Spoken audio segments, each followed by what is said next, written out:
Hello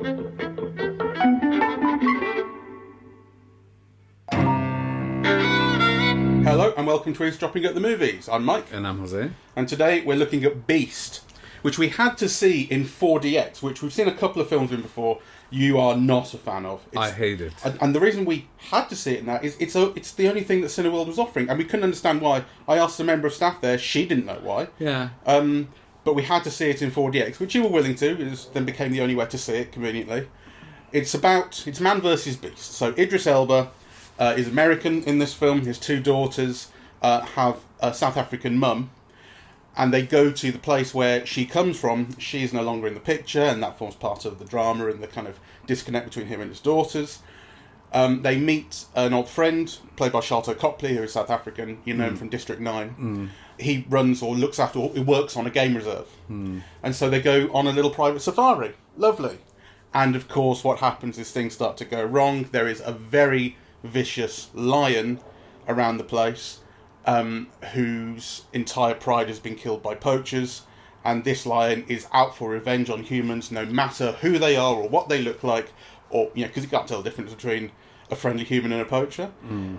And so we endure a night of terror. So I hated everything about it. So I am going to enumerate all my different dislikes because I know you were entertained by it. So it'll be a nicer note to end on. I absolutely despise the 4K. And 4DX. The 4DX. And I want to, just a word to Cineworld, really. You have to offer another option because, for me, it made me ill. All this, the rumbling of the seat, the wind under your, on your ears, the shocks to your system. And actually, I despise it conceptually because I think, it's almost like you don't believe in the film. Yeah, kind of, the film is meant to thrill and, it's meant to kind of incite all those, visceral and emotive responses in you. And, these things, they either get in the way of that or they really just shock your system. I mean, and it was really terrible. I had a coffee, that every time the seat began to shake, I had to lift the coffee out of, the cup place because it was spilling all over the place. I mean, they do, in fairness, say if you're seeing 4DX, you shouldn't be taking coffees in there. Do they? Yeah, they do. They are fairly because I think that's more about if you it can spill, you could burn yourself. We're putting that warning on so that you're not having to go at us for when you get hurt. Well, anyway, even if I hadn't brought my cup in, I would hate it really. So first that.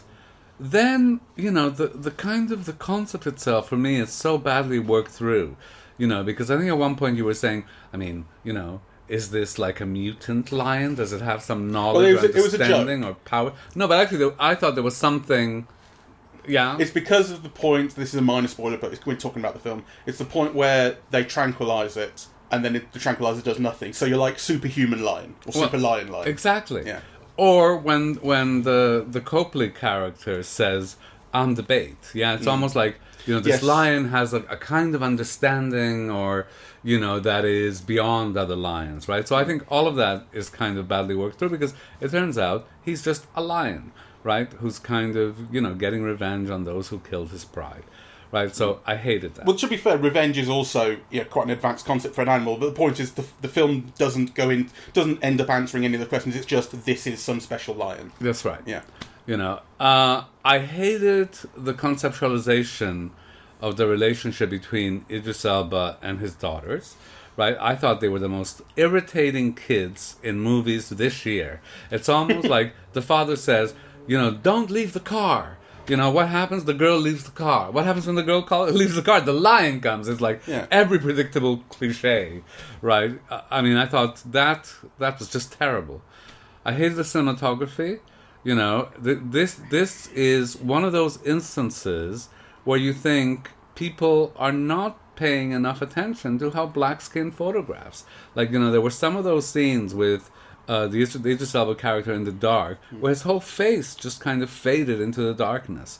And that shouldn't be like that. And that is a real, just, basic problem with either the cinematography itself or the way that it's been developed for us. Yeah, and that would never happen, to a white film star.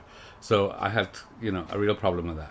I had a real problem with Idris Elba. I think, he's someone that when he's good, he doesn't add much to the picture. Yeah, so we were talking about it just before the film started, and I said he's like a carpet. Where if a carpet's fitted badly, you go, "Oh, that doesn't fit." But if it is fitted well, you go, like no one goes, "What a lovely carpet you've got." Yeah, it's just a carpet. So I mean, I know that he's a fetish actor for some, that people find him incredibly handsome or whatever, but I just think he brings nothing to the movie. I mean, kind of, you could imagine like. What Denzel would have brought to this, or even who was the villain in Black Panther, who was Creed? Oh, Michael B. Jordan. Michael B. Jordan, it would be a whole completely different movie altogether. I mean, Idris Elba just doesn't pay off as a film star. I like him very much on TV, but kind of, you really see all the blankness around him on the big screen. Anyway, I think that's enough. I really kind of didn't like it. So what did you find so entertaining about it? My turn. Yes. I'll agree with a fair amount of what you're saying. I'll disagree with bits and pieces. There's elements of the cinematography I liked. The cinematography involved a lot of long take and a kind of roaming camera. Not always, and there was more conventional, just cutting every now and again. But a lot of scenes, particularly early on, are doing this long take thing where admittedly, no particular individual image that it kind of settles on during the take is that spectacular or none interesting. of them. I noticed that. But it is, so for instance, they go and see this pride of lions that is on the reserve that Sharlto Copley knows. He's raised them from when they were cubs. This is what we're learning during the take. So they arrive in the vehicle, we meet one of the other game wardens there, chat to him for a little bit. The girl is kind of looking at how the gun's put together. We move on to something else, and then we move on to Sharlto Copley's character walking over to these lions, and then we're going to get this moment where the lion is going to come down from the rock, because there's like 8 or 9 lions on this thing. The one of them is going to come down from the rock, and it's going to look like he's going to attack him, but of course he's going to hug him, and then there's the whole thing, and then another lion comes in, there's more hugging and playing, and then we see a lion that doesn't want him to come near him, and it's starting to hiss and all that. And we see that it's injured, but Sharlto Copley realises I can't go near it. So this all happens in this one take. And what I liked about it was that I thought it controlled the evolving tone of the scene nicely. It starts off all friendly and nice, and then we see this line that doesn't want to come near, and the tone changes. And I think it works nicely. And I think generally speaking, when these long takes are used, some in excess of a minute or two probably, that does tend to work well. It does tend to... you do basically go, this didn't need to be done in cuts, right? This works as a single take. So that's something I like. Okay, well, I can see that, yes.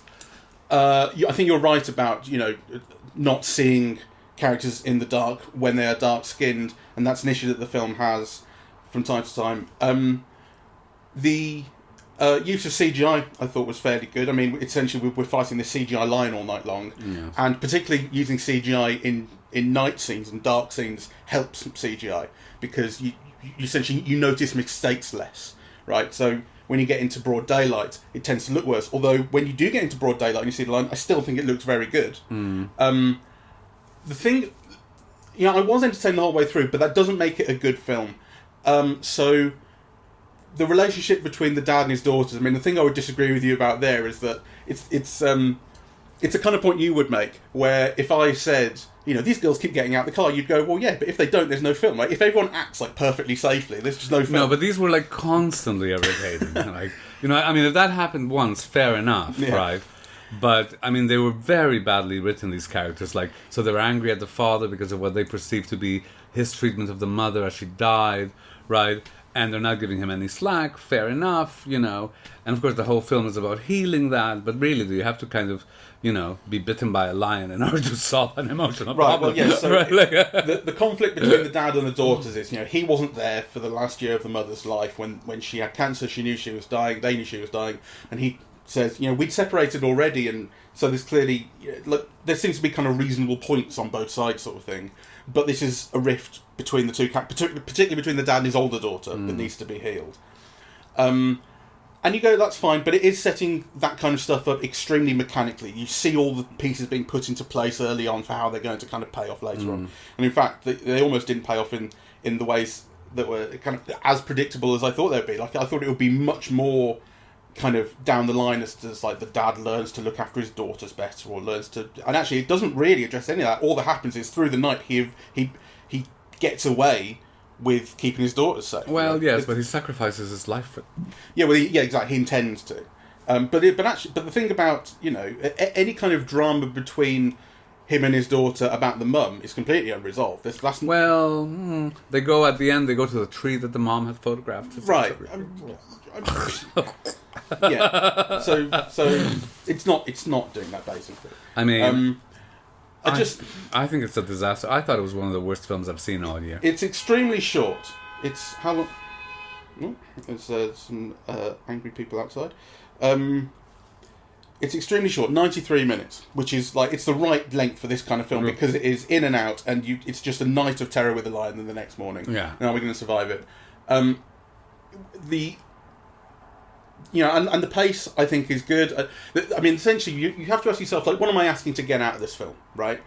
This isn't going to be the film that kind of answers all my questions about the depths of humanity. It's going to be, can this keep me going for an hour and a half of, basically the luckiest man in the world fighting the smartest, most vicious lion in the world?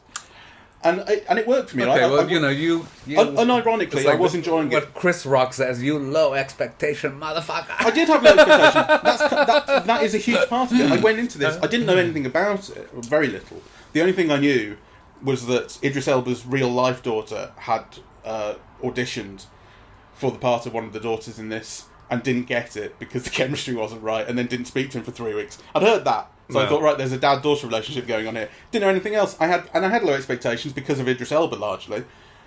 I came out having gone, you know what, it kept me completely diverted. We've seen so many films with him, and, and they're all so bad, and he's so, it's not that he's bad, but he's just so...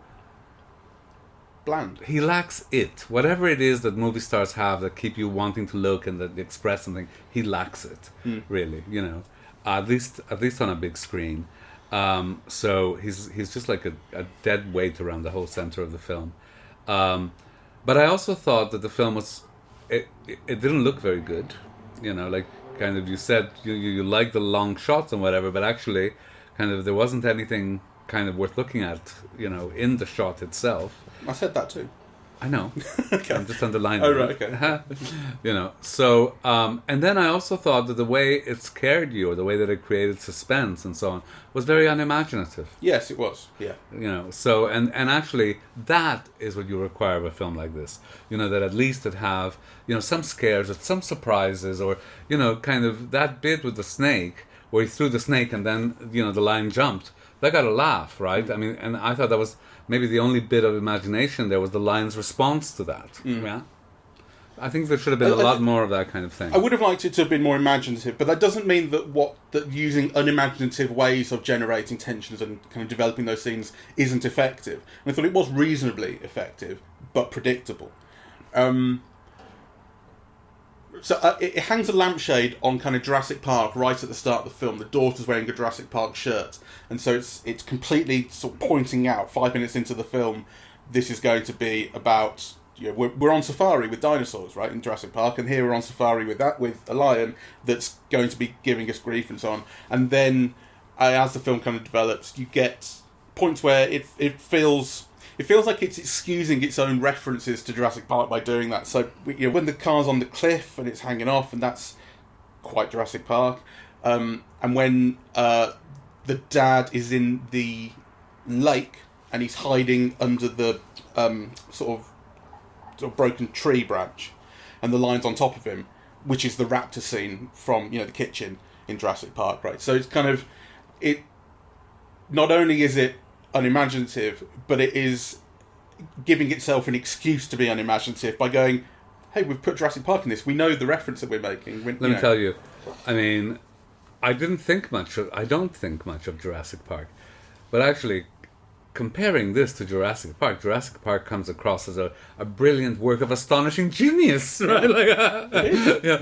And I think that goes more to point to the faults of this film than quite success. It makes you think about how great that scene in the kitchen was. It makes you think about how great all those moments were, how great it was when the car's hanging off the cliff, which, you know, that's not really a scene here, it's just kind of where the car ends up, but you don't make much of it. Whereas in Jurassic Park, it was a whole thing about the car falling down the cliff. Well, I mean, imagine what someone like Spielberg would have done when they are sheltering in that hut and the lion comes in. I mean, you know. Yeah, like, absolutely. So all of in those... in the school, yeah. Yeah. Yeah. No, not in the school, in the Poacher's Lodge at the end. It's not a school. It's a Poacher's Lodge. Yeah, they went to the place with the school. They knew that's where that was, and then when he leaves the girls alone. Yeah, I thought that was a Poacher's Lodge. It has skeletons of lions all over. Oh, that's interesting. Yeah. They made mention of it being where the school was because that's where the original Pride was who saves the day. But it didn't look like a school, admittedly. No, it did. Okay. Well, yeah, but I know what you mean. Yeah. So, but you're right. Like, so he leaves the girls alone there. The one girl is injured and trying to recover, and of course they leave all the doors open like a load of fucking dipshits, and the lion comes in. I thought it was interesting, actually, or it could have been interesting, the idea of these black Americans being the ones who are out of place in Africa. Right? That would have been interesting.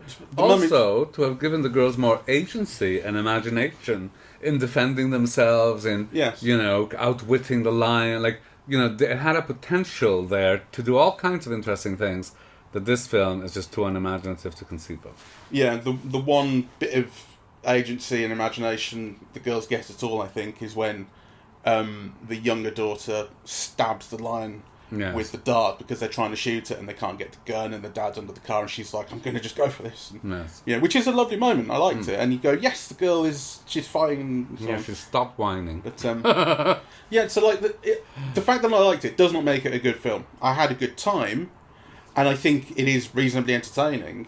I can't disagree with any criticism of it. It's not a good film. It's unimaginative. It's not that nice to look at. The performances aren't amazing. I don't think they're terrible. They're not amazing. And Idris Elba, as you say, is not a star, and we keep reiterating this every time we see him. Yeah. He's not. He just doesn't look right on. No, he looks right on the cinema screen. He's handsome and he looks right, but he doesn't have the presence that he needs. No. In fact, the only thing I think we liked him in was The Suicide Squad, the remake. But that again was not a very good film. No. Yeah, like he was kind of all right in it, but yeah. Anyway, so I hated it. And I think it's one of the worst films I've seen this year. I would actually can I say one thing about the 4DX, because I haven't. Yeah. Is I didn't mind it, right? So there are elements of generally speaking, I'm more tolerant of it anyway than you are. Yes. But 4DX is built out of many different elements that are meant to kind of bring the film into the cinema. The main one is that the seats move, tilt, go back and forward. There's also strobe lighting is available, which you hear once or twice when guns go off. They to imitate muzzle flash. The seat itself can kind of rumble, or it can stab you in the back, which again is used once or twice. It rumbles when the car, for instance, is driving across the plains, and you get stabbed in the back when the lion attacks you by surprise. You get kind of blasts of air. So there are bits of it I like and bits of it I don't. I don't like blasts of air. I don't like anything that makes a smell, because the smell is supposed to like imitate grass or something, and it's all just fucking nasty. I do like how the seats move, and I do like the rumbling. See, the thing is, before the film began, what we saw were a couple of trailers which used the 4DX, and because the trailer is 2.5-3 minutes long, it just fucking throws everything at you because it's trying to excite the shit out of you, and it is horrible. In the film, it's not all the way through. It intensifies at points, you know, when the lion is attacking and there's fighting, and it is sometimes completely off, and sometimes when the car is driving, for instance, it's slow and gentle, and the seats are kind of gently moving. The wind is on, which I don't like the noise it makes because the fans are loud, but I didn't mind the wind. I mean, well, also it's because it's better than the fucking air conditioning in the cinemas. In other words, it's not just this onslaught, but I can also see why you just don't like it, right? Yeah, well, at the beginning I felt it was an onslaught, and I thought if I had eaten just before this film, I would have chucked it all up at that moment, because my stomach was going in one way, my head was going in another. I just hated that. I hate being jolted like that. Yeah, well, if it had not been available in 4D, if it had been available in 2D rather regular, we obviously would have seen it like that, and we wouldn't have also then have to pay a surcharge of £9.40-ish. Yeah. On top of the unlimited card, which isn't, I suppose you think if the film is only available in 4DX, if that's the only way you're offering it, don't charge us. Yeah. Yeah. But that's not going to happen, is it? No. Anyway, I think we're both agreed that it's not, the top choice of the season. So thank you very much for listening. We're eavesdropping at the movies, and we are on Apple Podcasts, Audible, Google Podcasts, Spotify, SoundCloud, and YouTube. On social media, we're on Facebook and Twitter. And the website is eavesdroppingatthemovies.com. Yeah. Bye-bye.